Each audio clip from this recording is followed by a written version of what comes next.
आप सभी साथियों, सबसे पहले जय भीम, जय भारत। साथियों, आज हम आपके लिए एक सबसे बड़ी जानकारी लेकर आए हैं। उस जानकारी के बारे में हमारे साथ जुड़ने वाले हैं भीम आर्मी के मध्य प्रदेश से पूर्व प्रदेश प्रभारी सुनील अस्तेजी। बहुजन मीडिया ही आपकी मीडिया है। इसे मजबूत बनाने में एक कदम बढ़ाएं। ज्वाइन के बटन पर जाकर एक कदम भीम मिशन की ओर को ज्वाइन करें। जो आप उनको साइड में देख पा रहे होंगे, और हम उनसे एक ऐसी जानकारी के बारे में चर्चा करने के लिए आए हैं। सुनील अस्तेजी, आपको स्वागत है हमारे एक कदम भीम मिशन की यूट्यूब चैनल में, और हम आपसे कुछ जरूरी बातें जानना चाहेंगे। सबसे पहले आपका स्वागत है। ठीक है, जय भीम सर। जय भीम सर। और हमारा जो कि हमें आपके ट्विटर हैंडल से एक जानकारी प्राप्त हुई है, जिससे कि एक एसडीएम है जिनका नाम है दीपक चौहान, जो कि आपके ट्विटर हैंडल से जानकारी द्वारा हमें प्राप्त हुआ है कि उनको निलंबित किया गया था। जब आपने कोई ऐलान किया था, कोई प्रदर्शन की चेतावनी दी थी प्रशासन को, तो किस तरीके से उनको बहाल किया गया, पूरी जानकारी, जैसे निलंबित क्यों गए।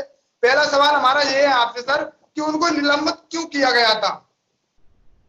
हाँ, एक्चुअली क्या है कि नीमच जिले की बात है, मध्य प्रदेश का नीमच जिला और राजस्थान बॉर्डर में टच है। तो वहां पर जावद में ये एसडीएम के पद पर थे हमारे दीपक चौहान साहब, एसडीएम पद पर।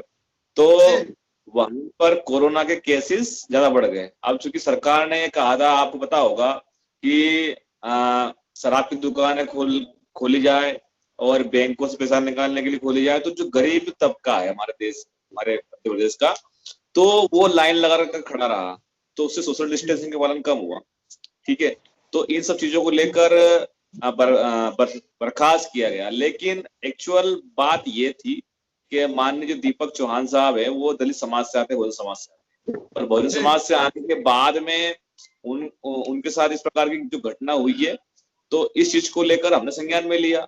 मैं बता दूं आपको कि दीपक चौहान जी को राजस्थान के प्रवासी मजदूरों को यहाँ पर लाने के लिए मुख्यमंत्री शिवराज सिंह चौहान ने खुद उनकी प्रशंसा की थी, लेकिन इसके बावजूद भी उनको बर्खास्त किया गया। ये कहीं ना कहीं एक जातिगत भावना को देखकर है। इस प्रकार से आप कह सकते हैं कि मध्य प्रदेश में हम आपके सवाल पर, जो कि आपने अभी बात कही है कि बहुजन समाज के कारण होने के कारण एसडीएम पद से उन्हें निलंबित किया गया, क्या प्रशासन या सरकार को बहुजन समाज से क्यों जलन है, आप बताइएगा थोड़ा हमें। आखिर बहुजन समाज के लोगों पर अत्याचार क्यों करते हैं ये लोग। सरकार को बहुजन समाज से प्रॉब्लम ये है कि ये बहुजन समाज के वर्ग के जो लोग हैं, न तो पढ़ना लिखना जानते थे, लेकिन आज बाबा साहब के संविधान की वजह से, उनके दिए प्रतिनिधित्व की वजह से आज हम लोग इस काबिल हो गए हैं कि हम मनुवादियों से टक्कर ले सकते हैं। तो यही बात उनको कर रही है कि एक चमार का बेटा जब कलेक्टर बनता है और वहां से वो फरमान जारी करता है, तो ये चीज जो नौकरशाही जो लोग हैं, नेता है, इनको अखरती है। तो इस चीज को लेकर उन्होंने ये किया। तो इस पे हमने भीम आर्मी के माध्यम से हमारे जो नीमच जिले की जो टीम है, हमारे जगदीश मालवी जी, पूरे मेघवाल जी, इन्होंने संज्ञान लिया और हमें बताया कि सर इस प्रकार की बात है। तो फिर मैंने इस चीज को लेकर मैं लाइव भी आया और मैंने लाइव आकर सबको बताया और कहा भी था कि अगर इस प्रकार के अगर घटनाएं होंगी तो हम बर्दाश्त करने वाले नहीं है। और फिर हमारे भीम हमारा आपसे एक और सवाल है, जो कि अभी जो निलंबित करने की जब आपके पास खबर आई, जब आपने कोई किस प्रकार की चेतावनी दी थी प्रशासन को उनको बहाल करने की, बात किस तरीके से मांग की थी, बहाल किया जाए। हमने प्रशासन को भूख हड़ताल की धमकी दी थी कि आने वाले 7 दिनों के अंदर अगर कार्रवाई नहीं तो भूख हड़ताल पे हम हमारे जो बीमारी पे जिला अध्यक्ष है मालवी की पूरी टीम बैठेगी और इस चीज को लेकर हुआ। लेकिन 7 दिन के अंदर उनको पुनः एसडीएम के पद से हटाया गया था, तो उससे बहाल करके उनको नीमच जिले का डिप्टी कलेक्टर बना दिया गया। जी सर, हमारा एक और सवाल है, आपने जब ये चेतावनी दिया, किसी भी तरीके से प्रशासन को सूचित किया बहाल करने के लिए, तो आपकी बातों पर अमल किया गया नहीं? बिल्कुल, भीम आर्मी की हर एक धमकियों पर अमल किया था मध्य प्रदेश के अंदर, बता दूं। अच्छा जी, हमारा एक सवाल ये रहेगा, अब तक क्या कुछ हुआ है जो एसडीएम वाले केस में है, जो कि दीपक चौहान जी के वाले केस में अब तक क्या कुछ हुआ है, वो जो कि दीपक चौहान बिल्कुल संतुष्ट है आपकी तरफ से? दीपक चौहान जी आपसे संतुष्ट है भीम आर्मी टीम से? बिल्कुल, दीपक चौहान जी ने बिल्कुल धन्यवाद कहा है पूरी भीम आर्मी की टीम को, और कहा है कि इस प्रकार से अगर हमारा एक संगठन रहेगा तो कोई भी तानाशाही नहीं करेगा। और मैं कह दूं आपके चैनल के माध्यम से एक कदम बोलते हैं कि जितने भी प्रदेश के, मध्य प्रदेश के जितने भी कर्मचारी या पूरे देश के कर्मचारी हैं, आप निश्चिंत रहें, आप निडर से, साहसी से आप कार्य करें, आपके लिए हम लोग खड़े हैं लड़ने के लिए। अगर आपके पास जी होगा तो ये हम लोग चिंतन वाले नहीं है। जी सर, हमारा एक और सवाल है, जो कि प्रशासन में हमारे जो कि सरकारी कर्मचारी लगे हुए हैं, वो कहीं ना कहीं दबे रहते हैं, तो उनके ऊपर कोई अत्याचार हुआ तो आप उनके साथ खड़े हो? बिल्कुल, बिल्कुल, मैं आपके माध्यम से कहना चाहता हूँ कि पूरे जो कर्मचारी, जो वर्ग है हमारा, अधिकारी कर्मचारी जो आईएएस आईपीएस है, वो डरे नहीं, वो इन लोगों का सामना करें। और अगर आपको कोई होता है तो हमें बताएं। आप अगर आपको कोई प्रताड़ित करता है तो आप हमें बताएं, हम उस चीज का निराकरण करेंगे। क्योंकि आप जैसे विद्वान, आप जैसे पढ़े लिखे जो लोग हैं हमारे समाज में कम है, और अगर आप इन सब चीजों में अगर आत्महत्या करते हैं तो ये समाज को एक बहुत बड़ा संताप मिलेगा। तो इन सब चीजों से आप दूर रहें और हमें संपर्क करें। जी सर, पारस जौहरी वाली घटना पर क्या कहोगे आप? पारस जो जौहरी, हमारा जो छोटा भाई, मैं कह चुका हूँ कि पारस जौहरी हमारा जिगर का टुकड़ा था।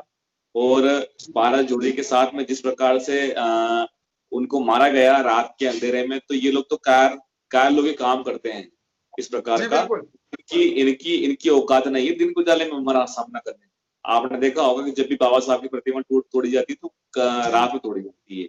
तो ये लोग कायर हैं, बुजदिल हैं, और ये अम्बेडकरवादी सामना नहीं कर सकते, इसीलिए ये अम्बेडकरवादियों को गिन गिन कर साजिश के तहत मार रहे हैं। और लेकिन पारस जो जौहरी, हमारा छोटा भाई, गवालियर से बिलोंग करता है, हमारा बीएमआरपी का वार्ड अध्यक्ष था, बिल्कुल हमें उन पर गर्व है, और उनकी जो कुर्बानी है व्यर्थ नहीं जाएगी। अभी हमने 24 घंटे का अल्टीमेटम दिया है मध्य प्रदेश सरकार को। अगर 24 घंटे के अंदर अगर आरोपियों को अरेस्ट नहीं किया गया तो पूरा प्रदेश में कोराम मचा देंगे, ईट्स बजा देंगे। और अभी उसमें 2 आरोपियों को अरेस्ट कर लिया गया है जानकारी के अनुसार। लेकिन पूरी भीम आर्मी टीम लगी है, पूरी मध्य प्रदेश टीम लगी है। और बड़े चंद्रशेखर आजाद जी ने खुद ट्वीट किया है, तो खुद उन्होंने हमसे आग्रह किया है कि मध्य प्रदेश के लोग, मध्य प्रदेश की जो टीम है, अटेंशन हो जाए, तैयारी कर ले आंदोलन के लिए। बहुत बड़ा प्रदेश आंदोलन होगा अगर पारस जौहरी के हत्यारों को नहीं किया गया। सर हमारा एक आपसे लास्ट सवाल है, अब वो बहुजन समाज के लोगों पर अत्याचार कब थमने का नाम लेंगे? आगे थम क्यों नहीं रहे हैं? बहुजन समाज के लोगों को अब राजनीति में ही अपना वर्चस्व बनाना होगा। क्योंकि आपने देखा होगा कि जिस कौम का राज होता है उसका पावर होता है, और हमारा कोई राज नहीं है।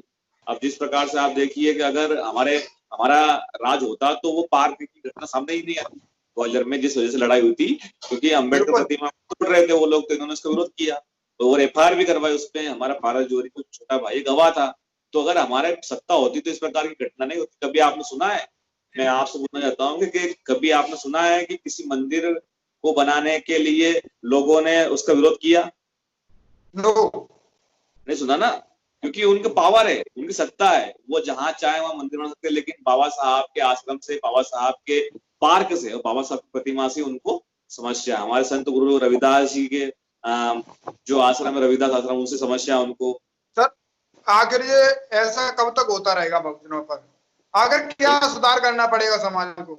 मैं बता दूं आपको, कोई सुझाव है?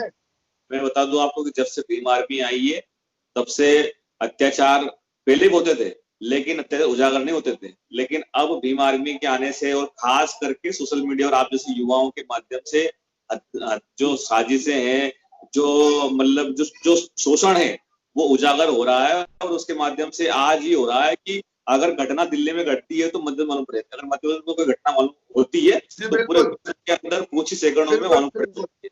तो ये संचार की जो क्रांति है, इससे ये अत्याचार बिल्कुल रुकेंगे। और मैं बता दूं आपको कि बहुजन समाज अब जैसे को तैसा देना जान चुका है।